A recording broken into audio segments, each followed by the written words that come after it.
Hello दोस्तों, इस super video में हम ज्योग्राफी के बहुत इंपॉर्टेंट क्वेश्चन और उसके आंसर भी देखेंगे। क्योंकि बहुत से स्टूडेंट्स को प्रॉब्लम हो रही थी क्वेश्चंस के आंसर ढूंढने में, इसलिए हमने आपका काम अब पूरा आसान कर दिया है। क्वेश्चन के साथ साथ हमने आंसर भी दे दिया है, बस उसको आपको देखना समझना है। और अच्छा रहेगा अगर यहाँ से देखने सुनने के बाद आप उसको खुद से भी रिपीट करेंगे, ठीक है। तो चलिए स्टार्ट करते हैं। और पढ़ाई इसी ध्येय से करना है कि सिलेक्शन तो एकदम दोस्तों लेना ही लेना है, ठीक है। भले अभी जो है नंबर थोड़ा कम आ रहा होगा, लेकिन उससे परेशान नहीं होना है। मेन टाइम पे जो है नंबर जितना चाहिए उतना ऊपर वाला दिलवा देगा। बस मेहनत जारी रखनी है, क्वेश्चंस को रट्टा मारते रहना है और सॉल्व करते रहना है। तो चलिए स्टार्ट करते हैं। Question number 1, famous climatologist Koppen के अनुसार भारत का जो कोरोमंडल कोस्ट है वो किस टाइप का क्लाइमेट वहां पे पाया जाता है? DFC, CWG, BWHW या AS? दोस्तों, कोपेन साहब ने जो है क्लाइमेट का पूरे विश्व का जबरदस्त क्लासिफिकेशन किया। इवन की बाद के जो साइंटिस्ट हैं उन्होंने कोपेन क्लासिफिकेशन का इस्तेमाल किया है। तो यहां से क्वेश्चन पूछा जा सकता है क्योंकि ये NCERT में भी दिया हुआ है दोस्तों, ठीक है। तो इसको आप देख लें, मैप को आपको क्लियर हो जाएगा। कोपेन साहब ने जो है जम्मू कश्मीर, हिमाचल प्रदेश, उत्तराखंड इसको ई टाइप के कैटेगरी में रखा है। इधर अरुणाचल प्रदेश को DFC में रखा है। इधर जो आपका गंगा प्लेन या नदर्न प्लेन जो उसको CWG में रखा है। इधर जो डेजर्ट है उसको BWHW। और इधर मतलब जो डेजर्ट के एडजॉइनिंग एरिया है जहाँ सूखा रहता है, W हो गया मतलब क्या कि मतलब पूरा ही ड्राई, और S हो गया मतलब क्या कि सेमी ड्राई। स्मॉल W का मतलब होता है कि ड्राई इन विंटर, ठीक है। और यहां देख लीजिए जो हमने क्वेश्चन पूछा था आपसे कि जो आपका कोरोमंडल कोस्ट है तो AS, A का मतलब होता है कि वहां हमेशा टेम्परेचर जो है 18 डिग्री सेल्सियस से ज्यादा ही रहेगा। और स्मॉल S का मतलब होता है ड्राई इन समर। जो इस इधर आपका वेस्टर्न घाट्स है यहाँ पे मतलब बारिश ज्यादा होती है, तो यहाँ AMW है। और एक क्वेश्चन पूछा है NCERT में कि मैक्सिमम जो पेनिनसुलर इलाका है वहां पे किस टाइप का क्लाइमेट पाया जाता है कोपेन के हिसाब से, तो क्या जवाब हो जाएगा? AW। दोस्तों, मैं आपसे रिक्वेस्ट करूंगा कि जो NCERT क्लास 11 क्लास 12 के जो ऑब्जेक्टिव्स दिए हुए हैं उसको आप जरूर से पढ़िए दोस्तों, क्योंकि JPSC जो है NCERT से भी क्वेश्चन बनाता है और बहुत अच्छे अच्छे क्वेश्चन दिए हैं। क्लास 11 और क्लास 12 का जो NCERT है CBSE बोर्ड का, मतलब वही CBSE बोर्ड में ही चलता है, तो उसका मैं जो बैक में दिया है, ठीक है। तो उसी में क्वेश्चन पूछा गया है कि जो पेनिनसुलर इंडिया है वहां पे किस टाइप का क्लाइमेट पाया जाता है, तो AW। कोरोमंडल कोस्ट में AS, वेस्टर्न घाट के साइड AMW, ठीक है। और जो गंगा प्लेन पूछेगा तो CWG, अरुणाचल प्रदेश पूछेगा तो DFC, राजस्थान पूछेगा तो BWHW, और आपका जम्मू कश्मीर, हिमाचल प्रदेश, उत्तराखंड पूछेगा तो ई टाइप। तो इसको दोस्तों ध्यान में रखना है। और कोपेन साहब ने क्या इस्तेमाल किया? टेम्परेचर और प्रेसिपिटेशन का पूरे साल भर का स्टडी किया, मंथ का भी स्टडी किया, उसके बाद जो है टेम्परेचर का और बारिश का, ठीक है, दो चीज का स्टडी करके उन्होंने पूरे विश्व का तो निकाला प्लस इंडिया का भी उन्होंने क्लासिफाई किया। NCERT में क्या पूछा गया है कि जो पेनिनसुलर इंडिया है वहां पे मैक्सिमम जो क्लाइमेट है वो किस टाइप का होता है, तो AW, ठीक है। W का स्मॉल W का मतलब होता है कि ड्राई इन विंटर। आप जानते हैं कि विंटर में जो बारिश है जनरली जो है इस पार्ट में ही होती है, ठीक है। किसके चलते? वेस्टर्न डिस्टर्बेंसेस के चलते। चलिए अगला क्वेश्चन जो है टाइड पे बेस्ड है। अगर किसी जगह पे टाइड सोमवार को सुबह 6 बजे आया है तो वहां पे ईव, जिसको औन्नति बोलते हैं, कब होगा? तो अगर दोस्तों आपने ये कंसेप्ट नहीं पढ़ा है तब तो ये क्वेश्चन हिलेगा नहीं। अगर पढ़ा है तो आप जानते ही होंगे कि टाइड जो है वो 2 बार होता है, 12 घंटे 26 मिनट पे सेकेंड टाइम आएगा। लेकिन टाइड का जो हाफ होता है उसको एब बोलते हैं, वो 6 घंटे 13 मिनट पे आएगा। तो यानी कि सोमवार को ही 12:13 पे जो है एब आएगा। ये कंसेप्ट बहुत इंपॉर्टेंट है। अगर पूछा जाता कि अगर सुबह 6 बजे टाइड आया है तो दूसरा टाइड कब आएगा, तो हो जाता क्या, शाम को 6:26 26 मिनट पे, ठीक है। लेकिन अगर पूछा जाए कि एब कब आएगा, EBB, तो एब जो होता है टाइड का हाफ होता है। तो एब जो है, जैसे टाइड आएगा 12 घंटे 26 मिनट के बाद, तो एब कब आएगा, 6 घंटे 13 मिनट के बाद। बहुत इंपॉर्टेंट कंसेप्ट है दोस्तों। Question number 3, again very important question. Bharat में किस टाइप की जो मिट्टी है वो सबसे ज्यादा पाई जाती है? Entisol, inceptisol, vertisol. तो दोस्तों ये पुराना क्लासिफिकेशन है, तो यहां पे जवाब हो जाएगा आपका इंसेप्टी सॉयल। ये भी एनसीईआरटी से ही लिया गया दोस्तों। क्वेश्चन नंबर 4, भारत के जो मेजर नदी बेसिन है, ठीक है, ये भी एनसीईआरटी से है। उसमें कौन सी जो नदी है जिसकी लंबाई सबसे छोटी है और जिसका कैचमेंट एरिया सबसे कम है? जैसे आप एनसीईआरटी में देखेंगे तो बॉक्स बना हुआ है और जो भी मेजर रिवर बेसिन है दिया हुआ है, ठीक है। तो आपके ऑप्शन है कावेरी, माही, पेन्नार, साबरमती। और दोस्तों मैं आपको ये कहना चाहूँगा कि अपार्ट फ्रॉम हिमालयाज जो नदी हैं, इंडियन रिवर्स, वो बहुत इंपॉर्टेंट है। आगे हमने और क्वेश्चन भी कराया है, आपको देखना है। जैसे कि ये तो हम जानते हैं कि इंडिया सबसे बड़ी है, दूसरी नंबर पे गोदावरी है, लेकिन आपको बाद का भी जानना है। एक बार फिर से देख ले। पहला क्वेश्चन में पूछा गया था कि कोपेन के अनुसार भारत का जो कोरोमंडल तट है वहां पे किस टाइप का क्लाइमेट पाया जाता है? तो जवाब हो जाएगा आपका AS, ठीक है। ए का मतलब होता है जहां पे हमेशा टेम्परेचर क्या आता है, ग्रेटर देन 18 डिग्री सेल्सियस रहता है। DFC वाला क्लाइमेट कहां पाया जाता है? अरुणाचल प्रदेश में। CWG वाला गंगेटिक प्लेन में। BWHW जो है आपका राजस्थान में। और एनसीईआरटी में क्वेश्चन पूछा गया है कि जो मैक्सिमम प्रायद्वीप है, पेनिनसुलर प्लेट्यू है, वहां पे किस टाइप का क्लाइमेट मिलता है? AW। क्वेश्चन 2 जो है वो टाइड पे है कि अगर किसी जगह पे टाइड सोमवार को सुबह 6 बजे आया है तो वहां पे ईब कब आएगा? तो ईब जो है दोस्तों टाइड का हाफ होता है। तो दूसरा टाइड, दिन भर में 2 टाइड आते हैं, दूसरा टाइड कब आएगा आपका? 12 मतलब घंटे के बाद, 12 घंटे 26 मिनट के बाद, ठीक है। लेकिन ईब जो है उसका आधा हो जाता है, यानी 6 घंटे 13 मिनट के बाद ईब आता है। भारत में किस टाइप की मिट्टी जो है सबसे ज्यादा पाई जाती है? इंसेप्टी सॉइल। ये पुराना क्लासिफिकेशन है दोस्तों, लेकिन मतलब जानना जरूरी है और ये एनसीईआरटी में मेंशन किया हुआ है। जब आप सॉइल चैप्टर पढ़ेंगे तो उसमें दिया हुआ है दोस्तों। क्लास 11 इंडिया का जो फिजिकल एनवायरनमेंट है वहां पे आपको मिल जाएगा। भारत के जो मेजर नदी बेसिन है उसमें कौन सी नदी सबसे छोटी है लंबाई में और जिसका कैचमेंट एरिया भी सबसे कम है? तो हो जाएगा आपका साबरमती। अब देखिए, ये तो आप जैसे आप जानते हैं कि एटमॉस्फेयर में जो है नाइट्रोजन सबसे ज़्यादा है, उसके बाद ऑक्सीजन है। लेकिन क्या आपको आगे का सीरीज पता है? तो दोस्तों ये भी दिया हुआ है एनसीईआरटी में। आपको क्वेश्चन दे देगा कि हाइड्रोजन, हीलियम, कार्बन डाइऑक्साइड और आर्गन को सजाइए।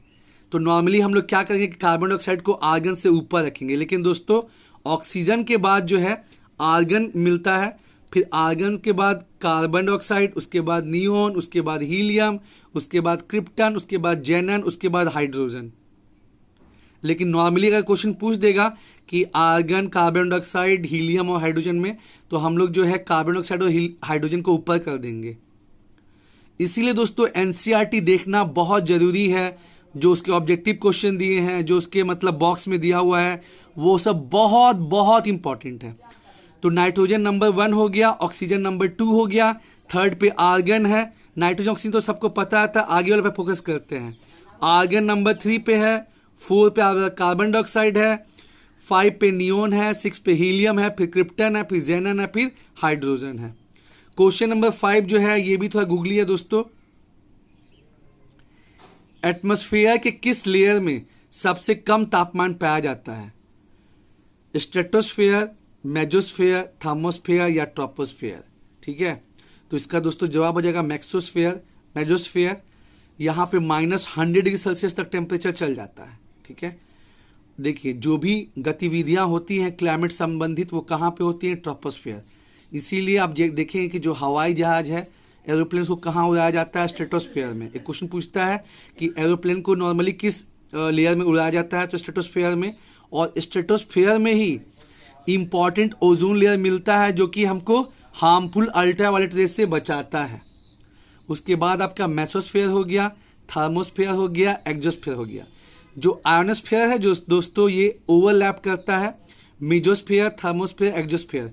कहीं कहीं पे बस आपका क्या दिया है, कहीं कहीं पे आपको दिया है बस मेसोस्फेयर और थर्मोस्फेयर, लेकिन नासा के उसमें लिखा हुआ है कि जो आयोनोस्फेयर है ये मेसोस्फेयर, थर्मोस्फेयर, एक्सोस्फेयर में ओवरलैप करता है, मतलब तीनों में थोड़ा थोड़ा पाया जाता है।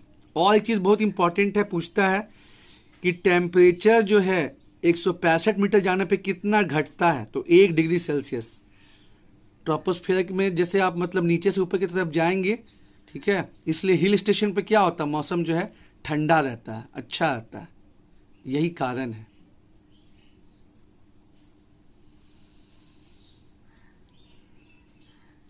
अगला जो है दोस्तों, उत्तर से दक्षिण की तरफ साउथ की पहाड़ियों को सजाना है। ऑप्शन आपके नल्लामलाई, नीलगिरी, जवाड़ी, अन्नामलाई। अन्नामलाई, जवाड़ी, नीलगिरी, नल्लामलाई।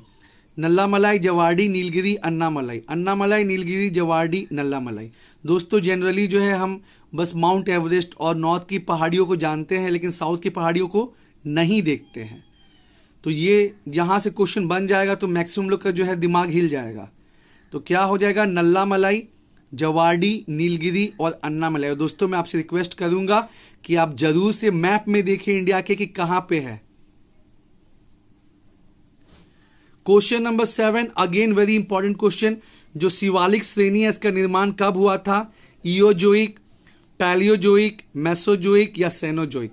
तो दोस्तों आप जानते होंगे कि पहले जो है भारत गोंडवाना लैंड का हिस्सा था और लगभग 250 साल पहले मतलब वो इसका हिस्सा था, और मतलब फिर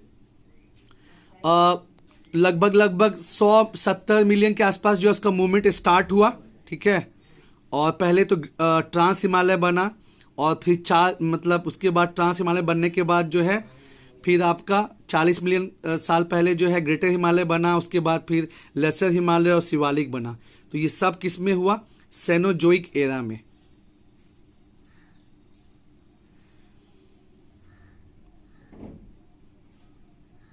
फिर से एक बार देख लीजिए दोस्तों, जैसे कि आप सब जानते ही हैं कि सबसे ज़्यादा एटमॉस्फेयर में नाइट्रोजन है, फिर ऑक्सीजन है, लेकिन बाद का सीरीज हम लोग नहीं ध्यान में रखते हैं।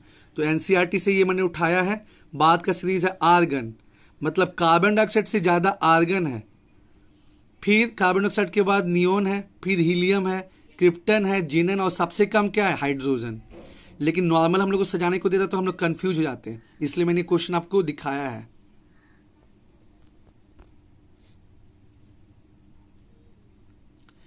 दूसरा क्वेश्चन पूछा गया कि एटमॉस्फेयर के किस लेयर में सबसे कम तापमान पाया जाता है। यहां आपको ऑप्शन है ट्रोपोस्फेयर, थर्मोस्फेयर, मेसोस्फेयर, स्ट्रेटोस्फेयर। तो जवाब हो जाएगा आपका मेसोस्फेयर। यहां पे -100 डिग्री सेल्सियस तक टेम्परेचर चल जाता है। जितनी भी गतिविधियां हैं मौसम संबंधित सब ट्रोपोस्फेयर में होती हैं। इस वजह से जो है हवाई जहाज कहाँ उड़ता है, स्ट्रेटोस्फेयर में, और स्ट्रेटोस्फेयर में ही महत्वपूर्ण ओजोन लेयर मिलता है। दोस्तों एक चीज़ और बनता है यहाँ पे कि टेम्परेचर जो है 165 मीटर, जैसे हम लोग नीचे से ऊपर की तरफ जाते हैं 1 डिग्री सेल्सियस घट जाता है। क्वेश्चन पूछा जा सकता है कि टेम्परेचर 1 डिग्री सेल्सियस घट जाता है कब, 200 मीटर ऊपर जाने पे, 250 मीटर जाने पे, 165 मीटर जाने पे। तो एग्जैक्ट आपको ध्यान रखना पड़ेगा कि 165 मीटर जैसे आप जमीन से ऊपर की तरफ जाएंगे टेम्परेचर डिक्रीज होगा। और एक आयनोस्फेयर है तो वो ओवरलैप करता है मेसोस्फेयर, थर्मोस्फेयर, एक्सोस्फेयर। ये डेटा कहाँ से मैंने लिया है, नासा से, ठीक है। क्योंकि बहुत जगह बस दिया जाता है मेसोस्फेयर और थर्मोस्फेयर, लेकिन तीनों में क्योंकि 80 किलोमीटर से लेके मेरे ख्याल से 400 किलोमीटर ऐसे कुछ लाई करता है आयनोस्फेयर का। उसके बाद नॉर्थ टू साउथ हम जनरली जो है बस नॉर्थ की पहाड़ियां देखते हैं, लेकिन दक्षिण भारत की पहाड़ियां नहीं देखते हैं। तो इसलिए क्वेश्चन है, 4 पहाड़ है, नल्लामलाई, नीलगिरी, जवाड़ी और अन्नामलाई, और आपको नॉर्थ से साउथ तक उसको सजाना है। तो करेक्ट सीक्वेंस क्या है, सबसे नॉर्थ में नल्लामलाई, जवाड़ी, नीलगिरी और सबसे नीचे अन्नामलाई। और ये दोस्तों आप इंडिया के मैप में जरूर से देखिए। साथ ही साथ ये भी जानिए कि वेस्टर्न घाट का हाईएस्ट पीक कौन सा है, ईस्टर्न घाट का हाईएस्ट पीक कौन सा है। क्वेश्चन नंबर 7 में पूछा गया है कि आउटर हिमालय, जिसको हम शिवालिक श्रेणी भी कहते हैं, इसका निर्माण कब हुआ था। आपके ऑप्शन है इयोजोइक, पैलियोजोइक, मेसाजोइक, सेनाजोइक। तो ये तीनों जो है ग्रेटर हिमालय, लेसर हिमालय, शिवालिक, तीनों का फॉर्मेशन जो है सीनोजोइक में हुआ था।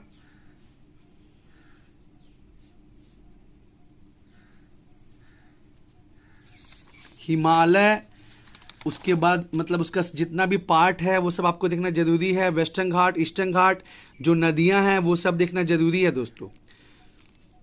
भारत में कितने बायोडायवर्सिटी हॉटस्पॉट हैं? तो दोस्तों जहां पे मतलब एक पर्टिकुलर एरिया में बहुत ज़्यादा टाइप के फ्लोरा एंड फौना, पेड़ पौधे पाए जाते हैं, साथ ही साथ मतलब उनका 70% नुकसान हो गया हो, ठीक है, तो उसको बायोडायवर्सिटी हॉटस्पॉट बोलते हैं।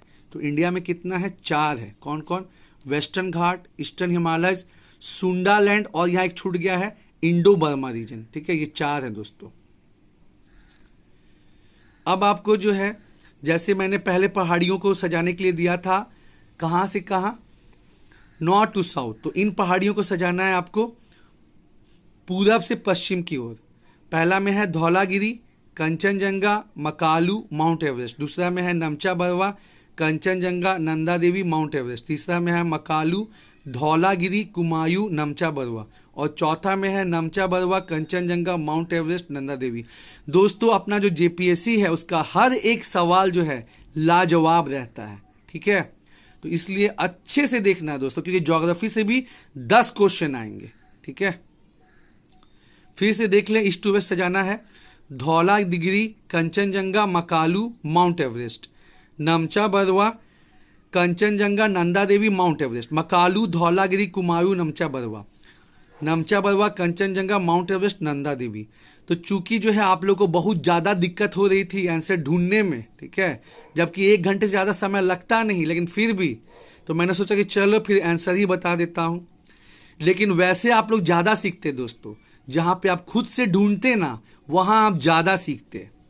लेकिन क्या कहा जाए, तो इसका सही जवाब हो जाएगा सबसे मतलब पूरब में है नमचा बरवा, फिर कंचनजंगा, फिर माउंट एवरेस्ट, और सबसे वेस्ट में है नंदा देवी। यहां पे देखिए कुछ डैम है और रिवर है, कौन सी नदी पे आपको बताना है। मैथन तो हमारे यहाँ ही है झारखंड में, बराकर नदी पे है, सलाल जो है वो चेनाब पे है, राणा प्रताप जो है चंबल नदी पे, और तेहरी बांध बहुत बड़ा बांध है ये भागीरथी नदी पे।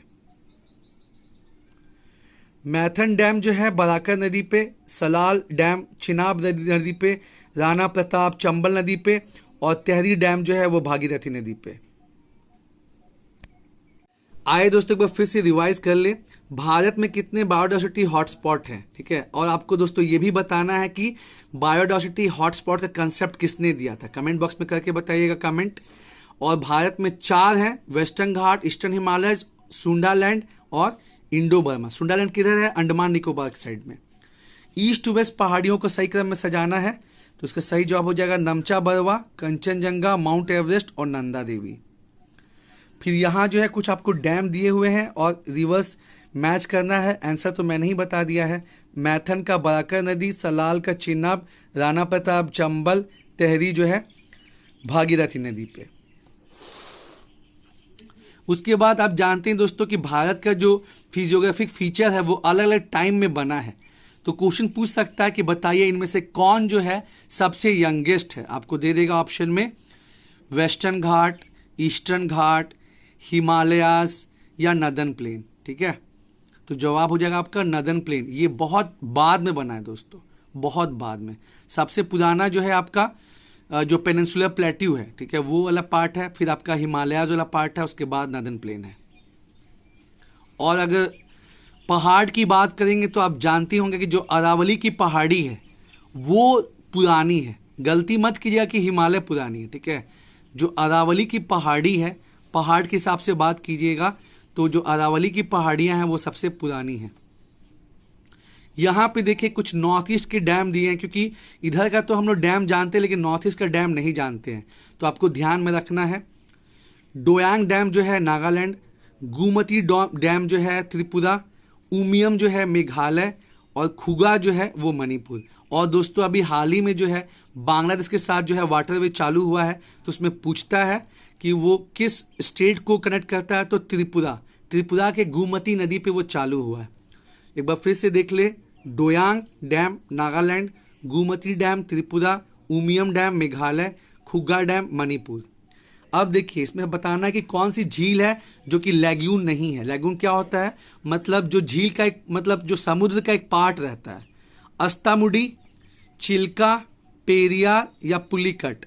तो दोस्तों इसमें जो पेरियार है ये एक आर्टिफिशियल लेक है, ठीक है, तो ये लैगून नहीं है। बाकी अस्तामुडी, चिल्का और पुलिकट जो है ये जो है लैग्यून है। और दोस्तों एक चीज इंपॉर्टेंट है, एक क्वेश्चन पूछता है कि वो कौन सा झील है जो कि दो स्टेट के बीच में है, तो आपका जो है पुलिकट, देख लीजिएगा, बहुत इंपॉर्टेंट है पुलिकट लेक। उसके बाद देखिए इसमें आपको बताना था कि कौन सा सही नहीं है। कितना मजा आता अगर आप खुद से करते, लेकिन क्या बोला जाए, मैंने ही आंसर कर दिया है। दूलहस्ती जो है चेनाब पे है, इंदिरा गांधी नहर जो है सतलज पे है, नागार्जुन सागर जो है कावेरी पे नहीं है, ये कृष्णा में है, उकई जो है ये ताप्ती पे। तो ऐसा क्वेश्चन भी पूछा जा सकता है कि निम्न में से कौन सही नहीं है, और आपको ऐसे ऑप्शन दे देगा, दूलहस्ती, चिनाब, इंदिरा गांधी नहर, सतलज, नागार्जुन सागर, कावेरी, उकई, ताप्ती। तो दोस्तों मैं यही कहना चाहूंगा कि जो जो मेन डैम है इंडिया की उसको आप जरूर से देख लीजिए। यूट्यूब पे जो है बथेरे बहुत से जो है वीडियोस बने हुए हैं, उसमें जो जिसका व्यूज बहुत ज्यादा हो उसको आप देख लीजिए, क्लियर हो जाएगा। तो इसमें जो नागार्जुन सागर है ये कावेरी पे नहीं है, ये कृष्णा पे है दोस्तों, ध्यान रखना है। और एक चीज इंपॉर्टेंट, जो आंध्र प्रदेश की राजधानी बन रही है वो मतलब किस नदी पे है, कृष्णा नदी पे, ठीक है। अब यहां पे देखिए ज्योग्राफिकल प्रोसेस है और टाइप्स ऑफ ज्योग्राफिकल फीचर, ठीक है, ये भी एनसीईआरटी से लिया गया है। सर्क जो है ये इरोजनल फ्लोम होता है किसका, ग्लेशियर का, मतलब ग्लेशियर जब इरोजन करता है तो सर्क बनाता है। याडांग जो है ये इरोजनल फॉर्म है विंड का, हवा का, ठीक है। ड्रमलिन जो है ये डिपोजिशनल फॉर्म है किसका, ग्लेशियर का। और बारकान जो है ये डिपोजिशनल फॉर्म है विंड का। दोस्तों जरूरी नहीं कि बस सवाल जो है वो नदी से और पहाड़ से और डैम से रहेगा, ठीक है, वो तो क्योंकि 10 क्वेश्चन आने को है वो तो रहेगा ही रहेगा, लेकिन कुछ जो है मतलब ज्योग्राफिकल प्रोसेस से भी क्वेश्चन बनेगा, ये भी एनसीईआरटी से लिया गया है, मैच करने दे सकता है, ठीक है। यहां तो मैंने आपको जवाब दे दिया है, ठीक है, आपका काम जो है पूरा आसान कर दिया है, लेकिन यही रिक्वेस्ट करूंगा कि आप एक बार जरूर से खुद से भी देखिए। सर्क जो है इरोजनल ग्लेशियर का फॉर्म है, याडांग जो है इरोजनल विंड का फॉर्म है, ड्रमलिन जो है डिपोजिशनल ग्लेशियर का है, और जो बारकान है वो डिपोजिशनल विंड का है। एक बार फिर से देख लेते हैं, इंडिया का अलग अलग जो है फिजियोग्राफिक फीचर है, उसमें सबसे नया कौन सा है, नदर्न प्लेन, और जो पेनिनसुलर प्लेट्यू वो सबसे पुराना है। यहां नॉर्थ ईस्ट के कुछ डैम दिए हुए हैं, स्टेट दिए हुए हैं। डोयांग जो है नागालैंड में है, गोमती जो है त्रिपुरा में है, उमियम जो है मेघालय में है, खुगा जो है मणिपुर में है। इसमें से कौन सा जो है वो कौन सा झील जो है वो लैग्यून नहीं है। लैग्यून क्या होता है दोस्तों, ऐसा लेक जिसका कनेक्शन किससे रहे, मतलब समुद्र से रहे, समुद्र का एक पार्ट मतलब रहता है। तो अस्तामुदी तो है, चिल्का भी है, पुलिकट भी है, पेरियार नहीं है दोस्तों। इसके बाद इसमें आपको बताना था कि कौन सा सही नहीं है। दूलहस्ती चिनाब पे, इंदिरा गांधी नहर डैम सतलज पे, नागार्जुन सागर डैम कावेरी पे, उकई डैम ताप्ती नदी पे, ठीक है। तो ये गलत है, जो नागार्जुन सागर डैम है ये कावेरी पे नहीं है, ये कृष्णा पे है। यहां पे जो है ये थोड़ा टफ क्वेश्चन है, हम भी भूल गए थे अभी, मतलब जब रिवीजन किए तो ध्यान आया कि कुछ जो है ग्लेशियर के इरोजनल फीचर होते हैं, कुछ विंड के होते हैं, अभी आपको बताएंगे नेक्स्ट पेज पे। यहां बस देख लीजिए, सर्क जो है ये ओरिजिनल फॉर्म है ग्लेशियर का, याडांग जो है ओरिजिनल फॉर्म है विंड का, ड्रमलिन जो है डिपोजिशनल फॉर्म है ग्लेशियर का, बारकान जो है विंड का। इसको अभी अभी दिखाते हैं तो आपको अच्छे समझ में आएगा। देखिए विंड और ग्लेशियर का तो आपको ध्यान में रखना ही रखना है, इसको एकदम रट लेना है क्योंकि यहां से क्वेश्चन बन सकता है।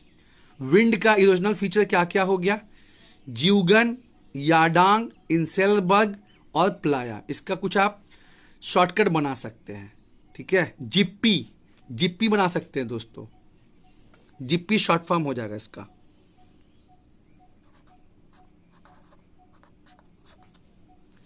जेड से जुगन हो गया, आई से इंसेलबर्ग हो गया, पी से पलायास हो गया, वाई से याडांग हो गया। ठीक है, वैसे ही जो डिपोजिशनल है, डिपॉजिट करके जो बनता है, ठीक है, हवा को डिपॉजिट करने से जो बनता है, खासकर ये आपका रेगिस्तान साइड में होता है। तो ड्यून्स हो गया, बारकन हो गया, सीफ हो गया और लॉस हो गया। ठीक है, तो इसका भी आप कुछ शॉर्टकट बना सकते हैं कि आपको जो है याद रहे। ठीक है, DSBL, ठीक है, कुछ भी बना सकते हैं दोस्तों। तो जिप्पी हो गया, ये इरोजनल है। ठीक है, मतलब हवा का जब इरोजन होगा तब इरोजनल फॉर्म में ये होगा, और जब हवा डिपॉजिट करेगा तो ये सब बनेगा, ड्यून्स, बारकान, सिफ, लॉस। क्वेश्चन पूछ लेगा कि इनमें से क्या विंड का डिपोजिशनल फॉर्म नहीं है।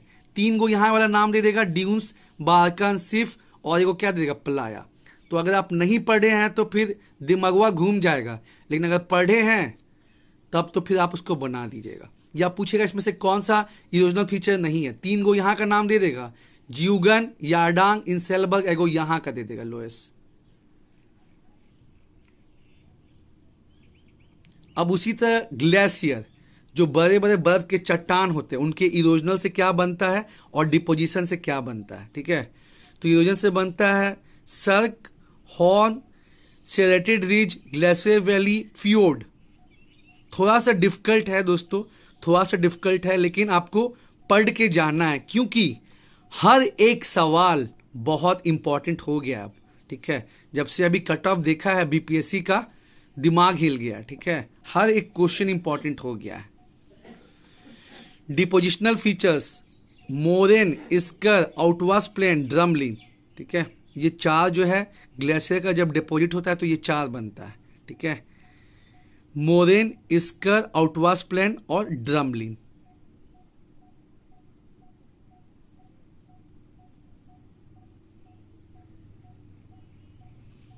गुंबद को बोलते हैं ना डोम,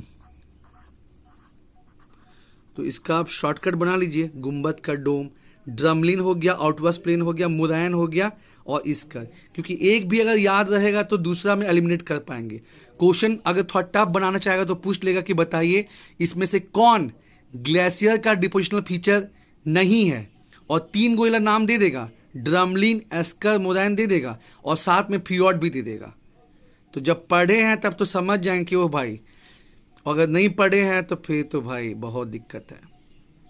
और ये एनसीईआरटी से ही है दोस्तों,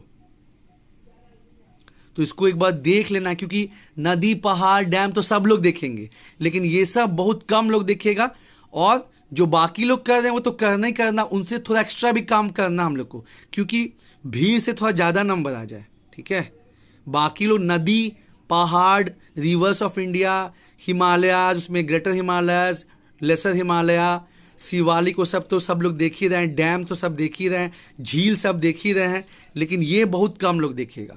तो देख लेना है, मुश्किल से कितना, आधा घंटा लगेगा। ठीक है, चलिए क्वेश्चन नंबर 15, अब थोड़ा करंट का भी देख लेते हैं। पन्ना टाइगर रिजर्व यानी पन्ना बायोस्फीयर रिजर्व को जो है यूनेस्को के बायोस्फीयर लिस्ट में शामिल किया गया है दोस्तों, और अब भारत का 12 बायोस्फीयर जो है वो यूनेस्को के world network of biosphere list में आ गया है। क्वेश्चन पूछा जा सकता है कि भारत का कितना बायोस्फीयर जो है वो यूनेस्को के world network of biosphere list में आ गया है, तो जवाब हो जाएगा 12। या फिर क्वेश्चन पूछा जा सकता है कि हाल ही में कौन सा बायोस्फीयर जो है वो यूनेस्को के बायोस्फीयर लिस्ट में आया है, तो जवाब हो जाएगा पन्ना। और दोस्तों आपको बता दें कि जो वाइल्ड लाइफ सेंचुरी है और जो नेशनल पार्क है वो देश खुद बना सकता है, कहीं इन्फॉर्म करना नहीं होता है, लेकिन अगर बायोस्फीयर बनाना है तो आपको यूनेस्को को बताना पड़ता है, क्योंकि यूनेस्को ने ही 1971 में MAB प्रोग्राम चालू किया था, man and the biosphere programme, और इसके 50 साल पूरे हो गए हैं, तो इस पे क्वेश्चन पूछेगा ही पूछेगा। 3 क्वेश्चन यहां से बनता है, क्या क्या। पहला क्वेश्चन, भारत का कौन सा बायोस्फीयर है जिसको अभी यूनेस्को के बायोस्फीयर रिजर्व लिस्ट में शामिल किया गया है, पन्ना। दूसरा क्वेश्चन, भारत में अब कितने बायोस्फीयर हैं जो कि यूनेस्को के वर्ल्ड बायोस्फीयर लिस्ट में है, 12। तीसरा क्वेश्चन, जो यूनेस्को का मैन एंड बायोस्फीयर प्रोग्राम है वो चालू कब हुआ था? ऑप्शन दे देगा 1970, 1971, 1972, 1973। तो 1971 और 50 साल पूरा हो गया। मैंने बताया आपको कि 25 साल, 50 साल, 75 साल, 100 साल या उससे प्लस जब वो भी कुछ पूरा होता है वो बहुत इंपॉर्टेंट होता है। ठीक है। Longest national highway of India, कुछ कुछ फैक्ट भी जानना जरूरी है दोस्तों। तो अब जो है लॉन्गेस्ट NH44 है दोस्तों, NH44। भारत का जो है पहला लाइकेन पार्क कहाँ खुला 2020 में? उत्तराखंड में। ठीक है।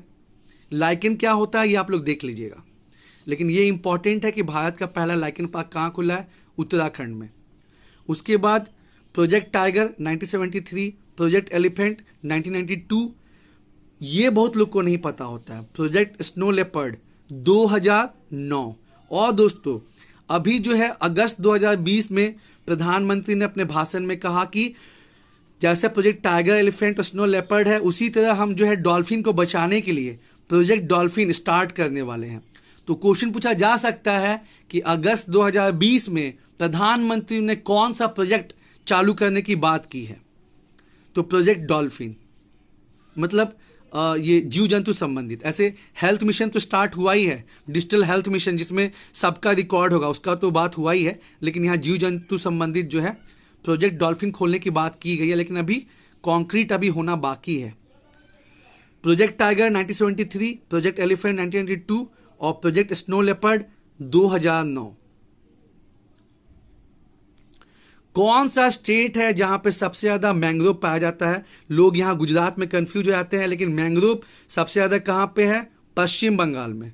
लेकिन जो आर्द्र भूमि है वो कहां पे है? गुजरात में। दोस्तों इंडियन फॉरेस्ट सर्वे रिपोर्ट 2019 पिछले साल आई हुई है, इसलिए वहां से क्वेश्चन पूछेगा ही पूछेगा। ठीक है। तो ये आपको हम पहले बता चुके हैं। एरिया के हिसाब से सबसे ज्यादा कहां जंगल है? मध्य प्रदेश में। परसेंटेज के हिसाब से कहां पे है? मिजोरम में। और 2017 के कंपैरिजन में 2019 में कहां जंगल सबसे ज्यादा बढ़ा है? तो कर्नाटका में। वो सब तो आपको हम बता ही चुके हैं। साथ ही साथ झारखंड वाला भी आपको देखना है दोस्तों, वो भी बहुत इंपॉर्टेंट है। और यहां हम अब आपको दूसरा चीज बता रहे हैं जो रह गया था, छूट गया था। किस राज्य में सबसे ज्यादा मैंग्रोव कवर है? तो वेस्ट बंगाल में है। किस राज्य में सबसे ज्यादा आर्द्र भूमि है? गुजरात में। और 20 क्वेश्चन तो और भी खतरनाक है कि किस राज्य में सबसे ज्यादा कार्बन स्टॉक है? तो जवाब हो जाएगा अरुणाचल प्रदेश। यहां बहुत लोग क्या सोचेंगे कि MP में बहुत ज्यादा जंगल है तो वहां पे कार्बन स्टॉक ज्यादा होना चाहिए, लेकिन मेरे प्यारे दोस्तों अरुणाचल प्रदेश में जो डेंस फॉरेस्ट होता है, वेरी डेंस फॉरेस्ट, वो बहुत ज्यादा है। और जितना ज्यादा घना जंगल होगा उतना ज्यादा कार्बन स्टॉक होगा। तो किस स्टेट में सबसे ज्यादा कार्बन स्टॉक है? तो आपका अरुणाचल प्रदेश होगा दोस्तों। मध्य प्रदेश नंबर 2 पे है, कंफ्यूज नहीं होना है। फिर से देख लेते हैं, यहां से देख लेते हैं एक बार फिर से। जैसे पहले हमने आपको क्या बताया कि विंड का और ग्लेशियर का दोनों का इरोजन करके, ठीक है, और डिपोजिशन करके जो फीचर बनता है उसको ध्यान में रखना है। जैसे विंड का क्या बनता है? जिप्पी बनता है, ज्यूगन, यारडांग, इंसेलबर्ग, प्लायाज। डिपोजिशनल फीचर क्या क्या हो गया? ड्यून्स, बार्कन, सिफ और लोएस। ठीक है। ये थोड़ा रट्टा मारना पड़ेगा, ऐसे याद नहीं रहेगा। और आपको एक याद रहेगा तो दूसरा में आप एलिमिनेट कर सकते हैं। ग्लेशियर का क्या हो गया? बर्फ की जो बड़ी बड़ी चट्टानें, उनका जब इरोजन होता है तो वो बनाती है cirque, horn, serrated ridge, glacier valley, fjord. और जो डिपोजिशनल फीचर है उसमें डोम याद रखिए, गुम्बद, ड्रमलिन, आउटवर्स प्लान, इस्कर, मोरैन। एक इधर याद रहेगा तो इधर जो है आप एलिमिनेट कर सकते हैं। हाँ, थोड़ा नाम डिफिकल्ट जरूर है, इसको 8-10 बार रिपीट करना होगा, लेकिन कीजिए दोस्तों, क्योंकि अब हिसाब किताब क्या हो गया है? हिसाब किताब ये हो गया है कि हर चीज पढ़ के जाना दोस्तों। पहले तो मैं सोच रहा था कि ये पढ़ो, ये छोड़ दो, ये पढ़ो, वो छोड़ दो, वो काम अब नहीं करना है। हर चीज पढ़ के जाना है, क्योंकि हर एक क्वेश्चन जो आप सही करेंगे उससे हजारों स्टूडेंट जो है आपसे पीछे हो जाएंगे।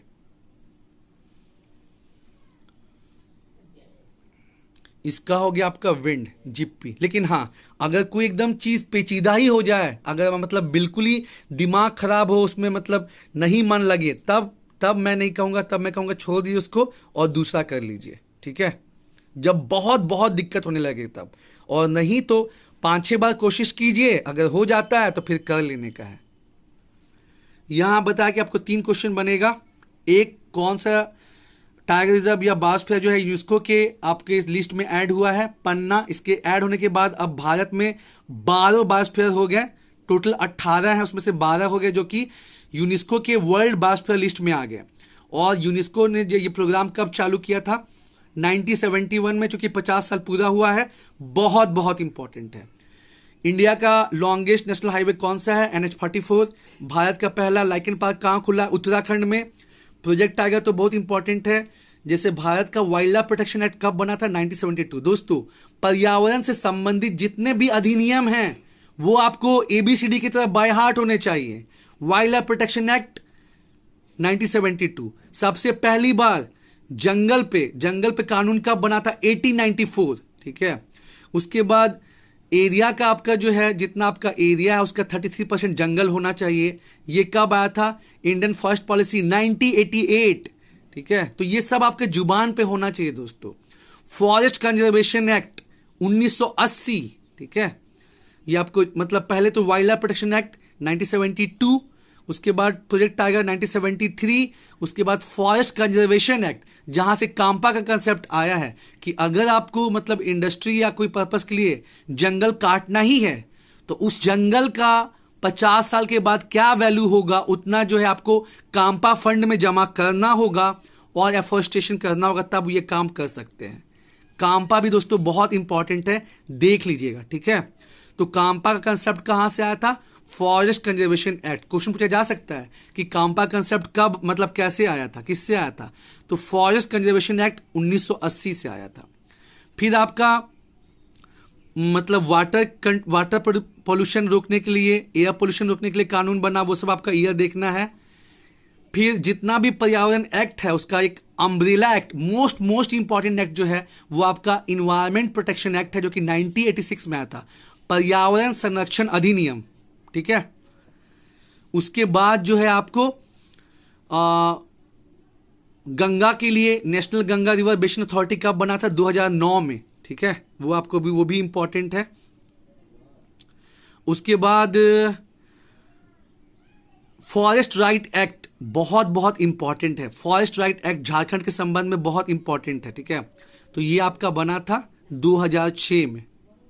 और एनजीटी का 10 साल पूरा हो गया पिछले साल, नेशनल ग्रीन ट्राइब्यूनल, वो भी आपको देखना है दोस्तों। तो यानी पर्यावरण संबंधित जो भी चीजें हैं उनको आपको एकदम डिटेल में अच्छे से देखना है।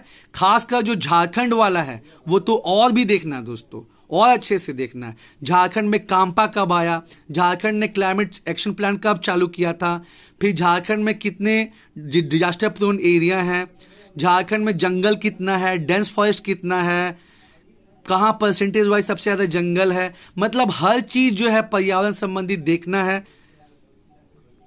मैंने जो है ज़बरदस्त वीडियो बनाई है झारखंड फॉरेस्ट सर्वे रिपोर्ट पे। साथ ही साथ डिजास्टर मैनेजमेंट से भी 5 क्वेश्चन आएगा कि Jharkhand state disaster management authority का गठन कब हुआ, थूकना जो है वो पनिशेबल ऑफेंस कैसे हुआ, उस पर भी दोस्तों मैंने बहुत सुंदर वीडियो बनाई है और नीचे डिस्क्रिप्शन में लिंक दिया, उसको आप जरूर से देखिए। एक क्वेश्चन और बन सकता है कि सरकार 2020 में कौन सा प्रोजेक्ट जानवर संबंधित जो है तो प्रोजेक्ट डॉल्फिन बनाने का सोच रही है।